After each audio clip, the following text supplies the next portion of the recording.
हाँ बेटा, आप लोगों को फिर से स्वागत। सबसे पहले आपको नमस्ते मेरा।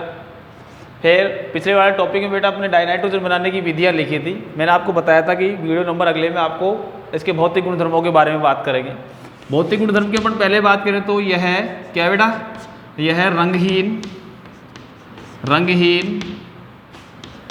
गंधहीन, मतलब इसकी कोई गंध नहीं होती, कौमा, स्वादहीन अर्थात तो कोई स्वाद भी नहीं होता, रंगहीन, गंधहीन, स्वादहीन गैस है, अविषैली गैस है,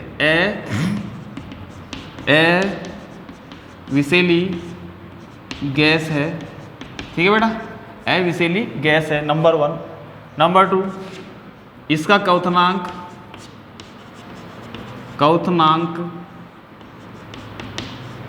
77.2 केल्विन, 77.2 केल्विन व गलनांक 63 केल्विन, 63.2 केल्विन होता है। पहली बात। दूसरी बात, अगला गुण, इसकी जल में विलेयता, इसकी जल में विलेयता लगभग 23.2 सेमी क्यूब प्रति लीटर होती है बेटा। ठीक है। अगला पॉइंट, एमओटी के अनुसार मतलब अणुकक्षक सिद्धांत के अनुसार इसकी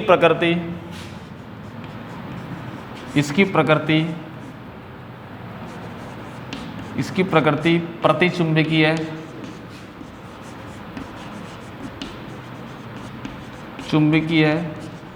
होती है और N2 अणु का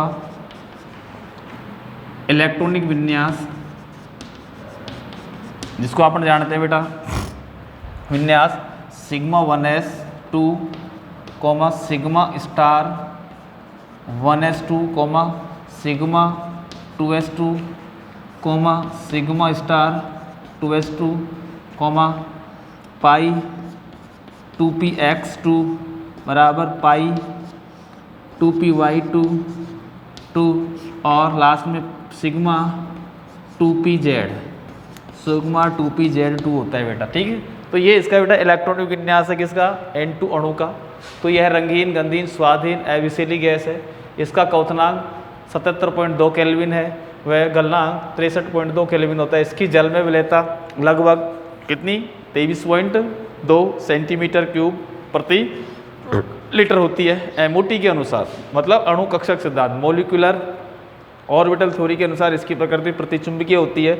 और N2 अणु का इलेक्ट्रॉनिक विन्यास sigma 1s2 sigma star 1s2 sigma 2s2। ठीक है बेटा। तो यहाँ पर आप लोग इसका इलेक्ट्रॉनिक विन्यास ये लिखते हो। तो ये इसके कुछ भौतिक गुणधर्म है। अब भौतिक गुणधर्म की बात है तो इसके बाद एक सवाल है बेटा।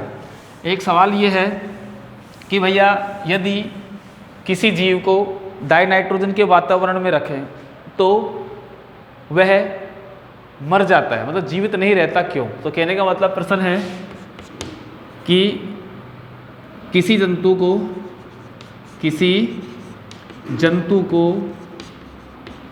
को डाइनाइट्रोजन के वातावरण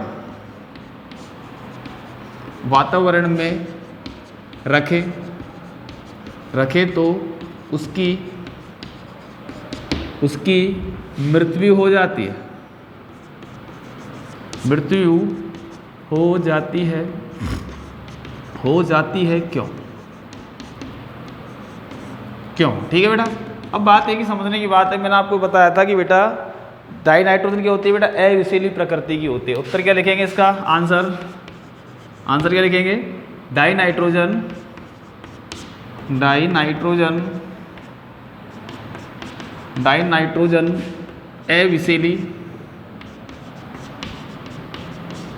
अविषैली होती है परंतु O2 नाम डाई ऑक्सीजन, परंतु O2 नाम लिख दो डाई ऑक्सीजन की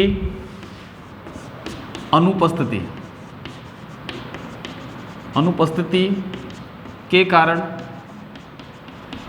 जीव का या जंतु का लिख दें अपन, जंतु का दम घुट जाता है और जंतु की मृत्यु हो जाती है। तो बेटा सवाल पूछा जा सकता है किसी जंतु को N2 के वातावरण में रखो, रखे नहीं तो उसकी मृत्यु हो जाती है क्यों। पहले तो बात मैंने आपको बताया कि अविषैली प्रकृति की होती है। अब जब अविषैली है तो भाई मर क्यों गया? मरने का कारण है कि यहाँ पर जो डाई ऑक्सीजन है उसकी क्या है बेटा, इसके अंदर अनुपस्थिति है, और अनुपस्थिति के कारण जंतु का दम घुटेगा और दम घुटने पर इसकी क्या हो जाती है बेटा, मृत्यु हो जाती है। तो ये वाला सवाल आपको इस प्रकार से इसका आंसर देना है कि N2 तो ठीक है, लेकिन यहाँ पर O2 की क्या है बेटा, अनुपलब्धता है, अर्थात वो उपस्थित है ही नहीं, तो उससे क्या हो जाएगा, दम घुटेगा और उसकी क्या हो जाएगी, मृत्यु हो जाएगी। ठीक है बेटा। अगला पॉइंट डालेंगे नेक्स्ट, N2 मतलब डाई नाइट्रोजन के रासायनिक गुण। देखो सबसे पहली बात है कि डाई नाइट्रोजन क्या होती है बेटा, एक अक्रिय गैस है और इसके अंदर पाइपी क्या होता है, अतिव्यापन। ठीक, सबसे पहले इसके आगे लिखेंगे नेक्स्ट, इसमें N2 एक अक्रिय गैस है जो सामान्य ताप तथा दाब पर कोई क्रिया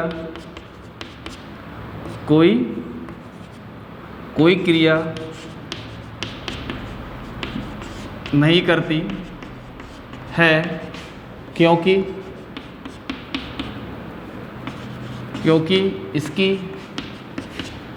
क्योंकि इसकी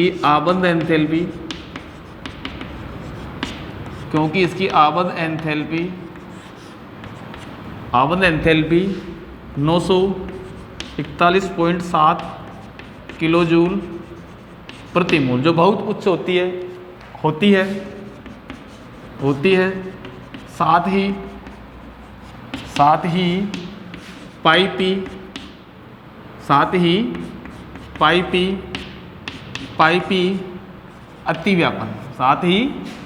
पाइपी अतिव्यापन के कारण यह निष्क्रिय होती है या अक्रिय होती है। तो तुमसे ये सवाल पूछे कि भाई डाई नाइट्रोजन अक्रिय गैस क्यों है, तो यहाँ पर बताओ कि इसकी आबद्ध एंथैल्पी कितनी है, लगभग 941.7, जो बहुत उच्च मान होता है। साथ ही इसके अंदर पाइपी क्या होता है बेटा, अतिव्यापन, क्योंकि अपन जानते हैं बेटा नाइट्रोजन का जब इलेक्ट्रॉनिक विन्यास लिखते हैं तो 7 परमाणु क्रमांक है, तो 1s2, ये 2s2 और ये 2p3। एक नाइट्रोजन का और लिखे, क्योंकि n प्लस n बराबर क्या बनता है बेटा, N2 बनेगा। तो यहाँ पर भी ये 1s2 और ये 2s2 और ये 2p3। तो ये वाला जो कक्षक है, पी कक्षक का क्या होता है बेटा, संपार्श्विक अतिव्यापन होगा, और संपार्श्विक अतिव्यापन के कारण किसका निर्माण होता है बेटा, पाई बंध का निर्माण होता है। इसलिए ये पी कक्षक है, इसलिए इस अतिव्यापन को बोला जाता है पाइपी अतिव्यापन। ठीक है बेटा। तो ये है बेटा डाई नाइट्रोजन के रासायनिक गुण के बारे में अपन बात कर रहे हैं। तो सामान्य ताप दाब पर क्रिया नहीं करती, लेकिन कुछ परिस्थितियों में ये क्रिया करेगी, और करने के बाद ये निम्न अभिक्रियाएं देगी। सबसे नंबर वन अभिक्रिया धातुओं के साथ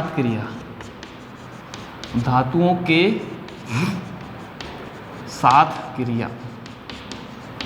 ठीक है। अब यहाँ पर धातुओं के साथ क्रिया, तो यहाँ लिखेंगे नाइट्राइड का निर्माण।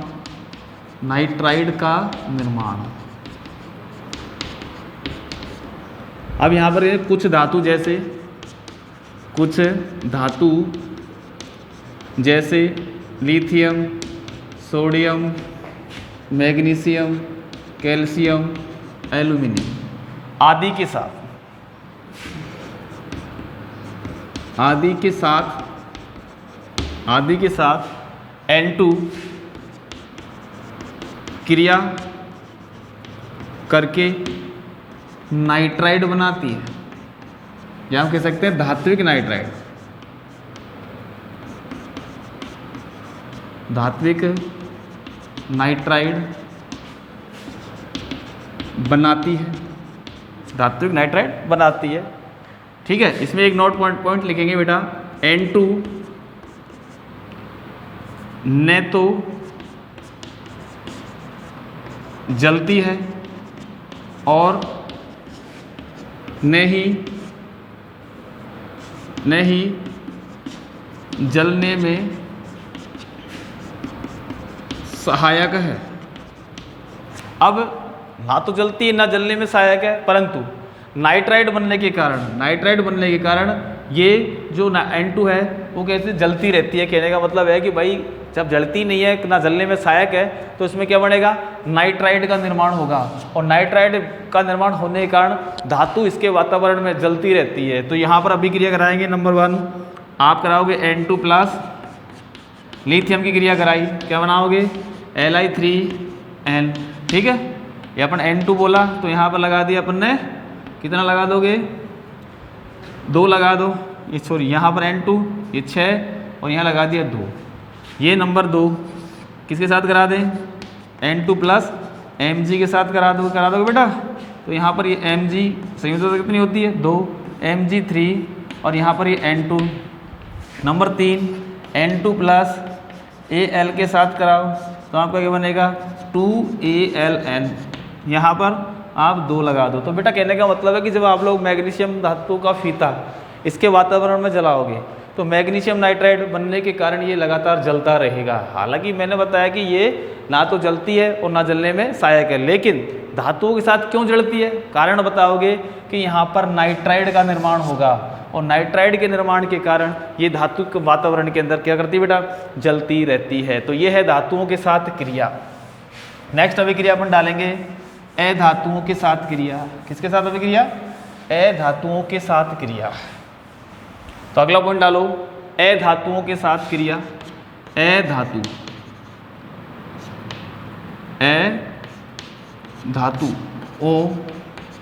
के साथ क्रिया। अब अधातु के अंदर सबसे पहले अपन O2 के साथ क्रिया करेंगे। O2 से और ब्रैकेट के अंदर क्या लिख देंगे, ऑक्सीकरण।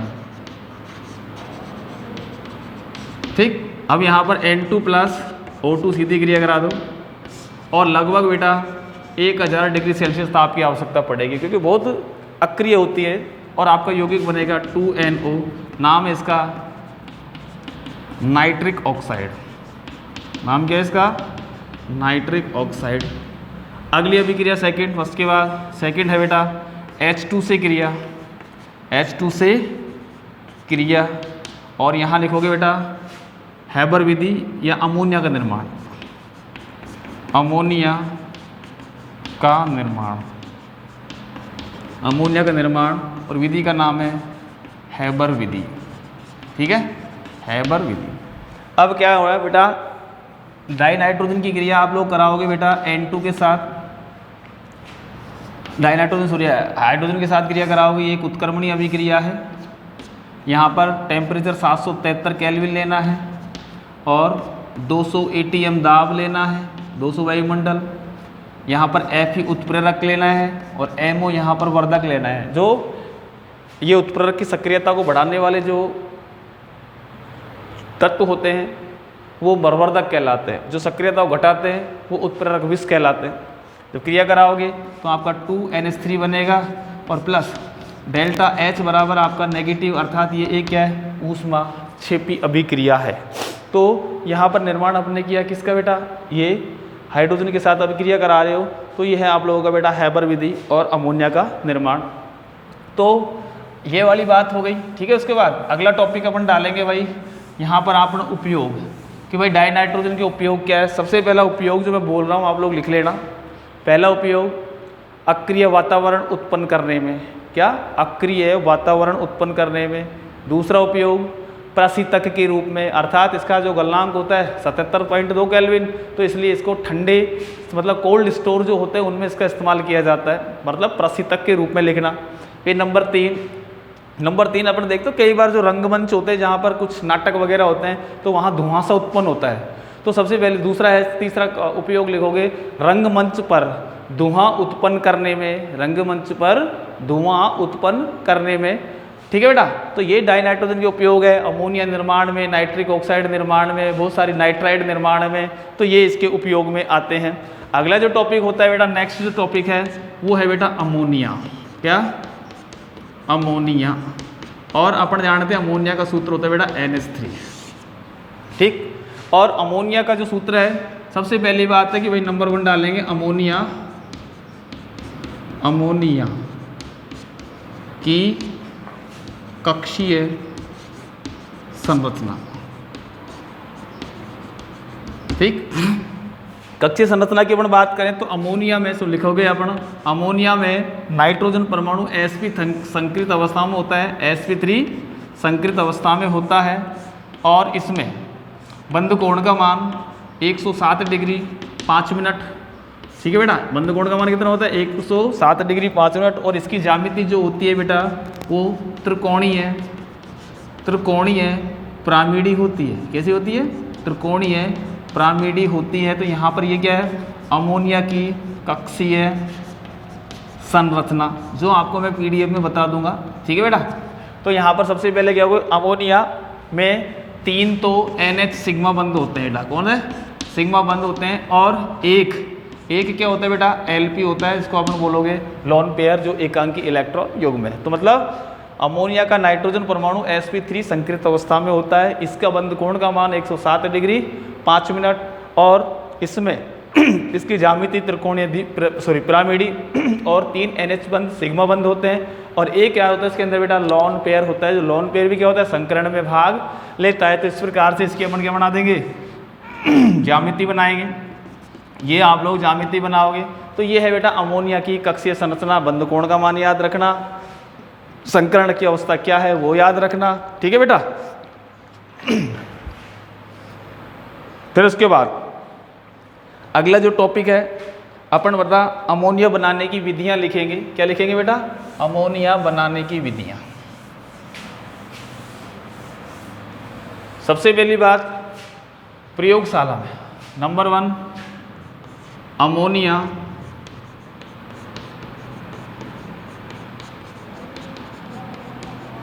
बनाने की विधियां। अब यहाँ पर सबसे पहले इसमें देखोगे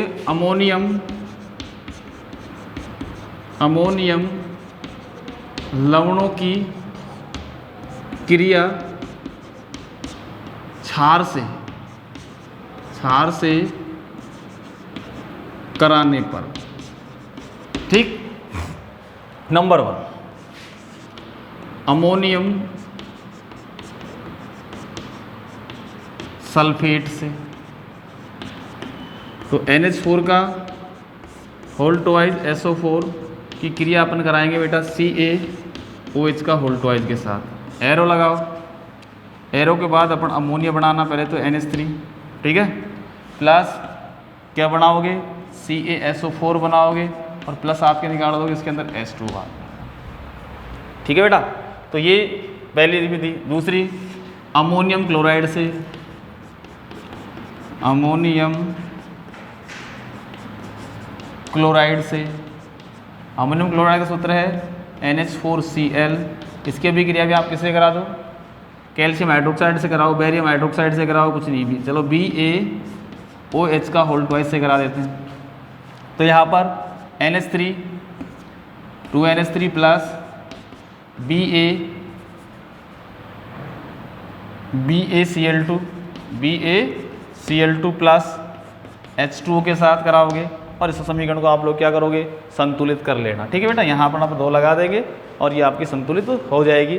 तो ये था आप लोगों का अमोनियम सल्फेट, अमोनियम क्लोराइड, या फिर सोडियम सल्फेट भी ले सकते, सॉरी अमोनियम सल्फेट हो गया। तो ये आप लोगों की बनाने की विधियाँ हैं। उसके बाद नेक्स्ट जो विधि है बेटा यूरिया के चल अपघटन से। ठीक है बेटा। अगली विधि कौन सी है? यूरिया के जल अपघटन से। तो यूरिया के जल अपघटन से अपन बोलेंगे नंबर 3 यूरिया के जल अपघटन से। तो जब यूरिया का आप यूरिएज एंजाइम की उपस्थिति में जल अपघटन कराओगे तो किसका निर्माण होगा? अमोनिया का। तो NH2CONH2 ये यूरिया है और इसका IUPAC नाम है बेटा एमिनो मेथिनामाइड, ठीक है। और इसका जल अपघटन बेटा यूरिएज एंजाइम की उपस्थिति में होता है, ध्यान रख लेना। यूरिएज एंजाइम कराओगे तो यहाँ पर ये 2NH3 और प्लस CO2 बाहर निकाल, ठीक है बेटा। अगली जो विधि है 4 नंबर, और 4 नंबर विधि है बेटा वही हैबर विधि। कौन सी? औद्योगिक विधि बोल सकते हैं आप। नंबर 3 4 औद्योगिक विधि, और औद्योगिक विधि का नाम है हैबर विधि, जो पिछले वर्षों में हो गई थी। और हैबर विधि की अधिक लब्धि प्राप्त करने की जो शर्तें हैं वो फिर आप लोगों को बताएंगे, किस प्रकार का चित्र है वो बेटा आप लोगों का फिर नेक्स्ट वीडियो में लेंगे। आप लोगों को धन्यवाद।